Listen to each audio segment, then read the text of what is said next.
Pleased to report on the employment data which has come out today. Unemployment is down. Underemployment is down. So, pleased to report I'm pleased to report today on the jobs figures that have come out. Unemployment is down. Underemployment is down. Youth unemployment is down. Unemployment is now at 3.4, coming off a 3.5 figure.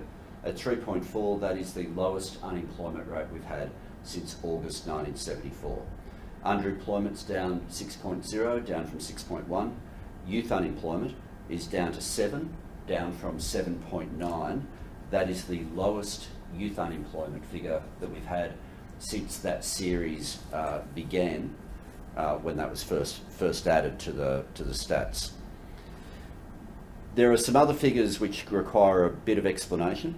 There has been a fall in the total number of jobs, a fall of 40,000, but that follows 8 consecutive increases totalling 750,000. Similarly, there's a drop in the participation rate from 66.8 down to 66.4, but that's off the back of significant increases. We're effectively back to where we were in the participation rate in April, which is still well above where we were at in March 2020, 310,000 more in terms of the participation rate. The hours worked have decreased by 15.6 million, which takes total hours worked down to 1.8 billion hours, but this is largely a symptom quite literally, of COVID-19 and influenza during that winter period.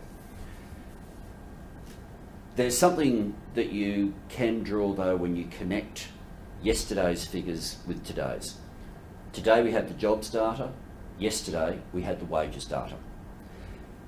The general pressures of low unemployment providing upward pressure on wages, the concept doesn't change, but if you look historically at the numbers we have now, there is clearly something broken in the system.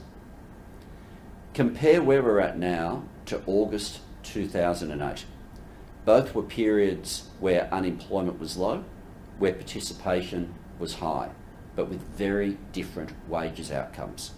In August 2008, we were at 4% unemployment, which back then had been the lowest since 1974. We're now at 3.4%.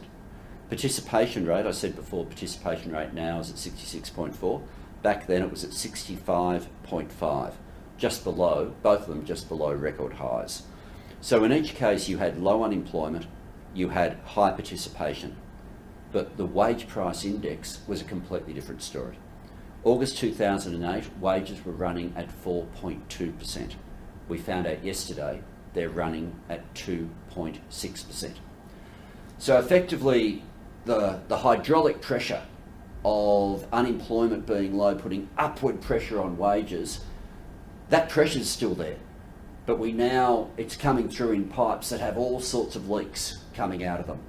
Leaks off the back of a previous government trying to drive wages down for 10 years. Leaks in terms of loopholes in the system that allow what were otherwise minimum rates of pay to be able to be undercut. And the huge leak in the system, a bargaining system that has largely stalled.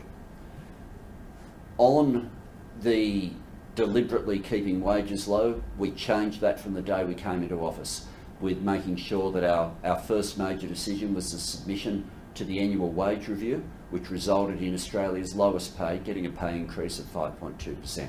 We've taken similar action with respect to the aged care workforce. In closing loopholes, we've made clear already for the loopholes that are there that allow wages to be undercut, that we will act on the gig economy, we will act on some of the rorts that exist within the labour hire system, and that we'll also be looking, and I put squarely on the table, the issue of the unilateral termination of enterprise bargaining agreements, where we've seen recent cases of potential pay cuts of up to 40%. But the final stage is to get bargaining going again. We need to make sure that the nexus between low unemployment and wages getting moving again returns. And we look to the Jobs and Skills Summit, to be able to provide that information.